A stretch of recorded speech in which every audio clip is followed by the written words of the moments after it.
Et si, à cet instant précis, le centre de gravité de l'Afrique venait de basculer pour de bon, et que, pour la première fois, l'Ouest se retrouvait impuissant à stopper l'élan? Après près de 70 années de présence continue, le retrait des troupes françaises du Tchad n'est pas qu'une manœuvre tactique. C'est une rupture, un séisme dont les ondes résonnent bien au-delà de N'Djamena. Le drapeau français qui descend marque la fin d'une ère où l'avenir du Sahel se décidait davantage à Paris qu'à Bamako ou Niamey. Ce moment rappelle, par son intensité, d'autres grands tournants de l'histoire africaine.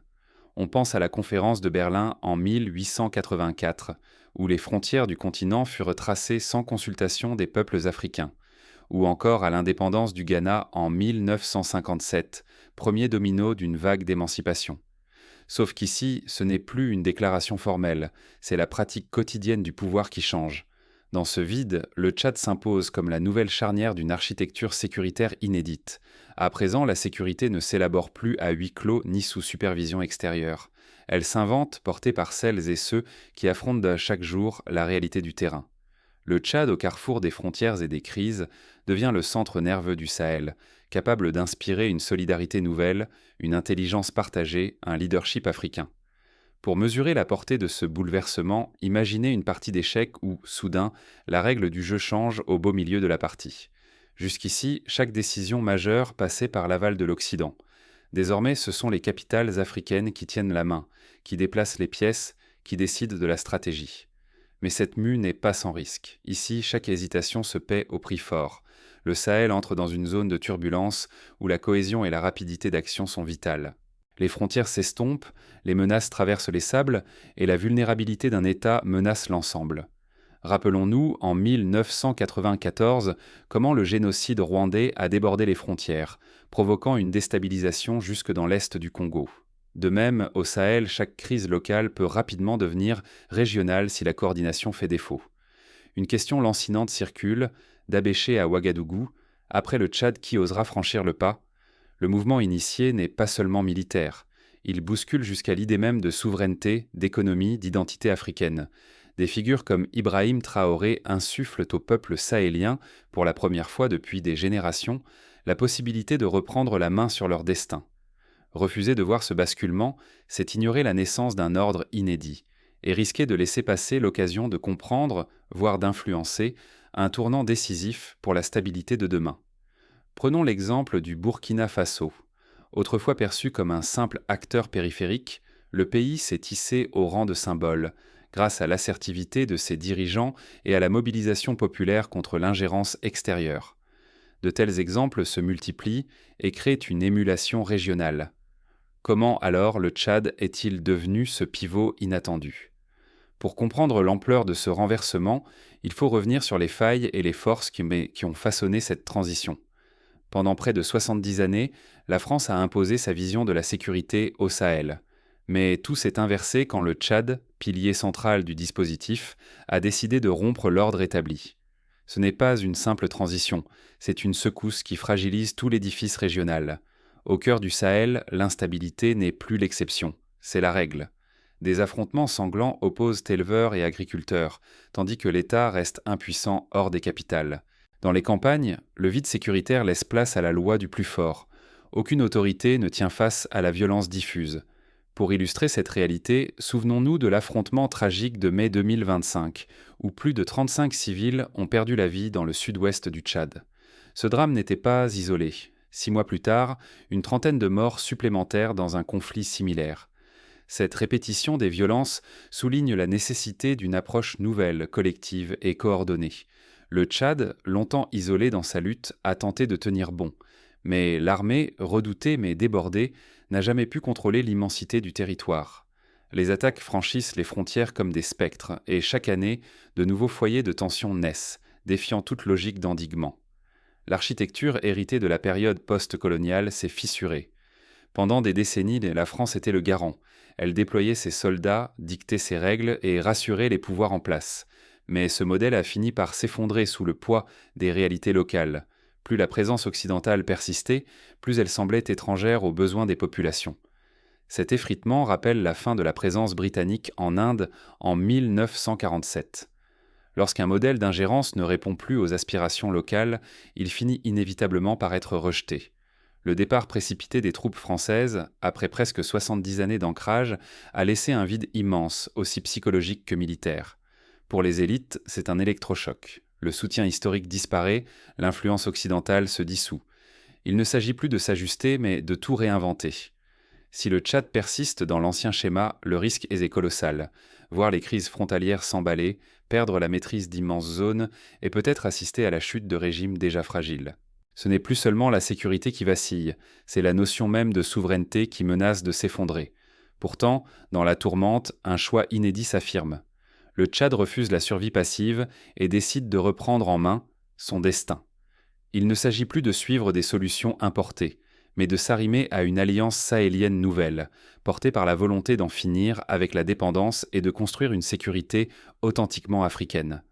Cette décision, incarnée par l'émergence d'une alliance régionale sans précédent, ouvre une révolution silencieuse. Un langage inédit de coopération, une économie de la solidarité, une identité collective forgée dans l'urgence et l'espoir prennent forme. La question n'est plus qui nous protège, mais avec qui protégeons-nous notre avenir ? Concrètement, cela signifie la mise en place de formations conjointes, de patrouilles mixtes, de centres d'analyse partagés. Par exemple, des officiers nigériens conseillent désormais à N'Djamena, tandis que des experts maliens coopèrent avec leurs homologues tchadiens pour surveiller les mouvements de groupes armés. Mais à quoi ressemble concrètement cette nouvelle alliance sahélienne ? Et quels défis attendent ceux qui veulent bâtir leur propre sécurité ? Plongeons dans les coulisses d'une révolution encore fragile. En un geste sans précédent, le Tchad opte pour l'alliance AES. Ce n'est pas une alliance de façade, mais une mue existentielle. Ce choix bouleverse l'équilibre du Sahel. La coopération militaire se mue en un socle pour repenser la sécurité, la souveraineté et même l'identité du continent. Tout débute à N'Djamena, où surgit un centre régional inédit. Ce n'est plus un simple état-major, mais un cerveau opérationnel. Pour la première fois, officiers, analystes et stratèges du Tchad, du Burkina Faso, du Mali et du Niger fusionnent leurs renseignements, synchronisent leurs actions et élaborent une doctrine commune forgée dans l'urgence du terrain. Dans ce centre, chaque décision se fonde sur le partage d'informations en temps réel. Par exemple, lorsqu'un groupe armé est détecté à la frontière nigérienne, l'alerte est immédiatement transmise aux équipes burkinabées et maliennes, qui peuvent intervenir en coordination. Cette réactivité était impensable sous l'ancien système où chaque État agissait isolément. Ici, la défense cesse d'être passive. Elle s'invente, anticipation, partage instantané des informations, analyse des menaces sans attendre la validation d'une capitale éloignée. La frontière devient un espace d'opération partagé, non plus une faille où l'ennemi frappe en premier. Ce centre de N'Djamena incarne un basculement radical, passer de la défensive isolée à un commandement collectif.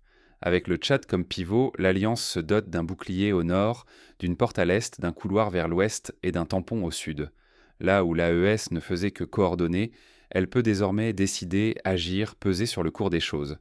Pour illustrer la portée de cette mutation, rappelons que l'OTAN, lors de la guerre froide, s'est transformée d'une alliance défensive à un acteur proactif grâce à la mutualisation du renseignement et à la doctrine de défense intégrée.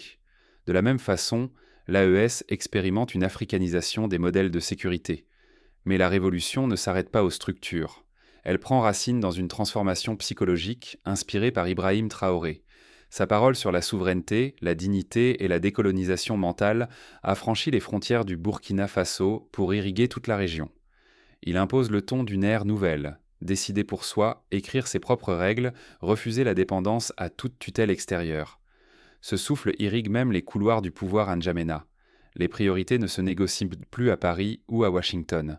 Elles se forgent entre Africains, au rythme de leurs urgences et de leurs espoirs. C'est une décolonisation silencieuse mais profonde. La doctrine n'est plus importée. Elle est écrite et vécue par ceux qui affrontent la réalité du terrain.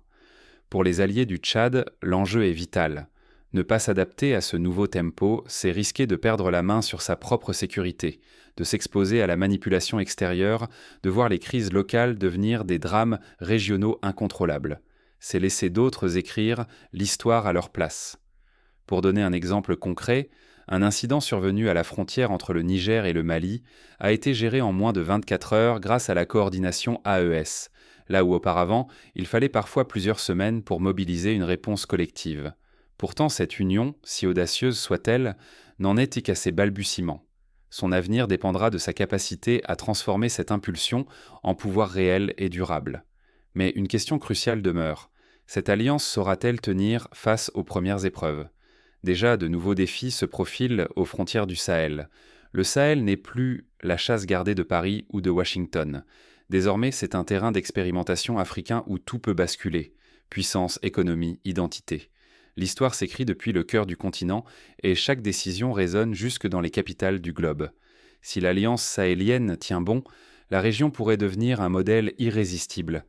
Déjà, la Mauritanie, le Cameroun et la Centrafrique observent, guettant le moindre signe. Le souffle de la souveraineté franchit peu à peu les frontières héritées. Ce bloc pourrait redistribuer les cartes économiques. Imaginez des corridors ouverts du Tchad jusqu'à l'Atlantique, des réseaux énergétiques africains, des mines stratégiques gérées en commun, la naissance de marchés intégrés. Le potentiel est immense. Moins de dépendance extérieure, plus d'emplois, des prix stabilisés par la force du collectif. Prenons le cas des mines d'uranium du Niger, traditionnellement exploitées sous la supervision étrangère. Avec la nouvelle alliance, l'idée émerge de créer une holding régionale pour négocier directement avec les acheteurs internationaux, maximisant ainsi les retombées locales. Pourtant, tout reste fragile. L'unité affichée masque des rivalités. Querelles de leadership, vision divergente de la sécurité, gestion inégale des ressources.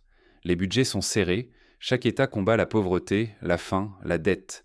Les menaces asymétriques rôdent, groupes armés, trafics, acteurs étrangers cherchant la faille.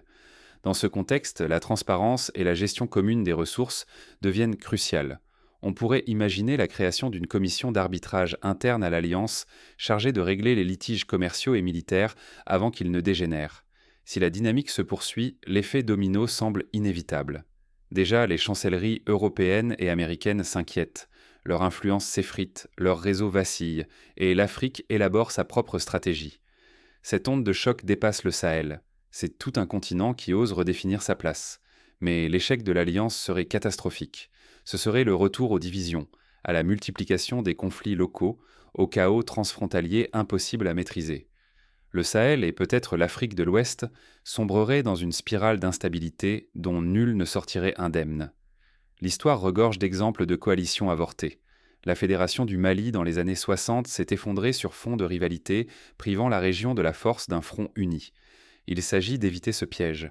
A l'inverse, One Solution, si le pari est sans réussi, le Sahel entrera pleinement dans le siècle africain. Jadis marginalisée, la région deviendrait moteur d'intégration, laboratoire d'innovation politique. Le monde observerait, mais l'agenda serait dicté par les Africains. Pour réussir, il faudra plus qu'une alliance politique. Quelles valeurs réelles, quels apprentissages concrets les peuples et gouvernements tireront-ils de cette révolution ? La réponse, elle, s'écrit déjà sur le terrain, là où chaque choix façonne l'avenir. Et le prochain test, plus décisif encore, approche à grands pas. Il ne s'agit plus seulement d'écarter l'Occident du Sahel. Désormais, la véritable épreuve consiste à démontrer que la cohésion, l'audace et la confiance en soi peuvent bâtir la sécurité et la prospérité. Au Sahel, ce qui se joue dépasse la défense. C'est un laboratoire d'unité et d'innovation politique, porteur d'un potentiel de rupture pour l'Afrique et bien au-delà. La souveraineté s'incarne désormais au quotidien. Pour la première fois, des populations entières décident ensemble de leur sécurité, de leurs ressources et de l'avenir de leur jeunesse. Ici, l'indépendance cesse d'être un slogan pour devenir une discipline collective, vécue dans chaque village, dans chaque famille. Prenons l'exemple d'un village du nord du Burkina Faso qui, confronté à l'avancée des groupes armés, a organisé une milice locale encadrée par l'armée nationale, tout en bénéficiant du soutien logistique de l'Alliance. Ce genre d'initiative, autrefois impossible à coordonner, devient la norme. L'alliance qui se structure autour du Tchad offre bien plus qu'une simple coopération militaire. Elle pose les bases d'une intégration économique nouvelle, encourage la mutualisation des forces face aux chocs extérieurs et affirme une volonté sans précédent de maîtriser localement les ressources naturelles et humaines. Plus que jamais, le contrôle du destin économique échappe à la dépendance et s'affirme à travers des choix stratégiques inédits. Cette dynamique ouvre la voie à une réorganisation complète des échanges, à la valorisation des agricultures locales et à l'émergence d'industries régionales. Le Sahel apprend à résister aux crises imposées de l'extérieur, à miser sur sa propre créativité et à bâtir une résilience partagée. L'enjeu ? transformer la fragilité en force et l'isolement en moteur d'innovation. Imaginons un marché hebdomadaire transfrontalier où cultivateurs tchadiens, commerçants nigériens et artisans maliens échangent sans entrave, dynamisant ainsi les économies locales et créant une interdépendance positive. Mais la révolution la plus profonde est psychologique. L'exemple d'un leadership comme celui d'Ibrahim Traoré insuffle une nouvelle dignité, entraîne toute une génération à dépasser la peur et à assumer la fierté d'être africain. Pour beaucoup, c'est la première fois que ce sentiment se traduit en politique concrète et en actes quotidiens. Ce nouvel état d'esprit libère l'initiative, renforce la solidarité et nourrit la confiance dans le potentiel local. Un parallèle s'impose avec la révolution culturelle chinoise des années 60 qui visait à restaurer la fierté nationale et à mobiliser la jeunesse. Ici, la différence tient dans le refus de la violence aveugle, au profit d'un éveil basé sur le dialogue intergénérationnel et la valorisation des traditions locales. En optant pour l'unité, le Sahel lance un signal puissant, bien au-delà de ses frontières. Refuser ce virage, c'est risquer l'isolement et la dépendance éternelle. L'embrasser, c'est prendre part à la réécriture du destin africain et inspirer d'autres régions du continent. Le choix est simple mais lourd de conséquences. Investir dans cette révolution, c'est miser sur une Afrique actrice de son avenir. Passer à côté, c'est s'exposer aux tempêtes dictées par les intérêts extérieurs et dilapider toute chance de peser dans un ordre mondial en mutation. Chaque décision prise aujourd'hui aura un écho profond sur la stabilité régionale, sur l'économie, sur la capacité du continent à se faire entendre. Le Sahel ouvre la voie, mais l'heure est à l'engagement collectif. Le défi n'est pas seulement militaire ou diplomatique, il est existentiel, il engage la place même de l'Afrique sur la carte du monde. Mais comment cette révolution s'incarne-t-elle dans la vie concrète des populations et quels obstacles restent à franchir ? C'est dans les choix quotidiens, face à l'adversité, que se joue la suite. Le Sahel ne demande plus la permission d'écrire son histoire. Restez-vous simple spectateur ou devenez-vous acteur de la suite ? Aujourd'hui, la boucle se referme. Le départ des soldats français du Tchad, après presque 70 années de présence continue, dépasse le symbole. C'est la fin d'une ère d'assistance imposée. Le vide laissé n'est pas un abandon, mais une page blanche tendue à l'audace africaine. Désormais, la sécurité du Sahel ne se décide plus à Paris, Washington ou Bruxelles. Pour la première fois, la stabilité régionale se conçoit, se débat, s'organise par et pour les Africains. Les doctrines ne sont plus dictées, traduites ou imposées. Elles s'écrivent dans la langue, la chair et la mémoire de ceux qui vivent le désert. L'alliance qui s'esquisse entre le Tchad, le Mali, le Burkina Faso et le Niger n'est pas une réaction à la crise, c'est une révolution silencieuse. Elle redéfinit la souveraineté, la sécurité, jusqu'à l'idée même d'appartenance. La coopération n'est plus subie, elle devient un choix vital, une nécessité partagée qui fait voler en éclats les frontières héritées de la colonisation. Derrière cette recomposition surgit une impulsion psychologique inédite. Des leaders comme le capitaine Ibrahim Traoré incarnent une génération qui refuse de s'incliner. Le Sahel ne supplie plus d'exister. Il s'affirme, il invente, il prend la parole à la première personne du pluriel. Mais ce sursaut s'accompagne d'un risque immense. L'avenir africain appartient à ceux qui osent saisir cet instant. Attendre, c'est choisir l'ombre d'un passé qui s'efface. Le destin du continent ne se joue plus dans les chancelleries étrangères, mais dans la volonté de ceux qui osent aujourd'hui écrire l'histoire. Chaque regard compte à cette croisée des chemins. L'Afrique ne demande plus à être observée. Elle exige d'être entendue, comprise et surtout de raconter par ses enfants. Cette recomposition n'est ni seulement stratégique, ni simplement géopolitique, elle est existentielle. Elle fixera la place de l'Afrique dans le monde, sa capacité à défendre sa dignité, à façonner son économie, à imposer sa vision. Alors la question demeure, serez-vous de ceux qui assistent ou de ceux qui participent à écrire cette nouvelle page ? Le choix n'est plus entre intervention et retrait, mais entre passivité et engagement. Car le Sahel, désormais, ne se contente plus de survivre, il s'invente un avenir. Il vous revient, aujourd'hui, de choisir votre camp. Pour accompagner ce choix, des étapes concrètes s'offrent à vous. Informez-vous, partagez les expériences locales, soutenez les initiatives communautaires, réclamez la transparence et la coopération régionale. Chaque geste, aussi modeste soit-il, contribue à consolider cet édifice fragile. Participez à la vie associative, encouragez les jeunes à s'engager dans les débats publics, valoriser les langues et cultures locales, exiger des médias une couverture plus équitable et moins caricaturale de la réalité africaine. C'est dans ces actions que la révolution trouve sa force. À l'échelle régionale, les gouvernements peuvent créer des forums de dialogue transfrontaliers, investir dans la formation des cadres africains, renforcer le contrôle des ressources stratégiques et promouvoir l'intégration économique. L'exemple du projet d'interconnexion électrique entre le Tchad et le Niger illustre cette volonté de bâtir des infrastructures communes. Enfin, pour que ce basculement devienne irréversible, il faudra inscrire la solidarité au cœur des politiques publiques. Que chaque crise soit une opportunité de renforcer l'unité, que chaque succès devienne un modèle à partager. L'Afrique, forte de sa diversité, saura alors transformer la fragilité en puissance collective. Le temps n'est plus à l'attente, mais à l'action. Le Sahel écrit son histoire et le monde entier en est témoin. À vous de choisir votre place, spectateur ou acteur. C'est maintenant que tout se joue.